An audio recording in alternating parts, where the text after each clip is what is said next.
తమిళనాడులో వరద కష్టాలు కంటిన్యూ అవుతున్నాయి. వర్షాలు తగ్గినా వరద బురదలో ఇప్పటికీ మగ్గిపోతున్నాయి అనేక ప్రాంతాలు. గ్రామాలే కాదు, పట్టణాలు, నగరాలు కూడా ఇంకా జల దిగ్బంధంలోనే చిక్కుకుని విలవిల్లాడిపోతున్నాయి.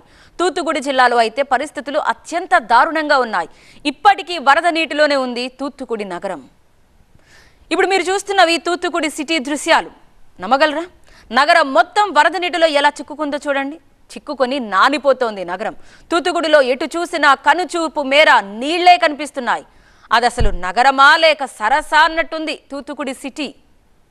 తూత్తుకుడి జిల్లాలో ఆహారం, మంచినీళ్ల కోసం అవస్థలు పడుతున్నారు జనం. వరద నీరు చుట్టుముట్టడంతో ఇళ్ల నుంచి బయటకు రాలేక ఆహారం దొరక్క విలవిల్లాడుతున్నారు. ఆర్మీ, నేవీ కలిసి పెద్ద ఎత్తున రెస్క్యూ అండ్ రిలీఫ్ ఆపరేషన్స్ చేపడుతున్నా జనం కష్టాలు మాత్రం తీరడం లేదు.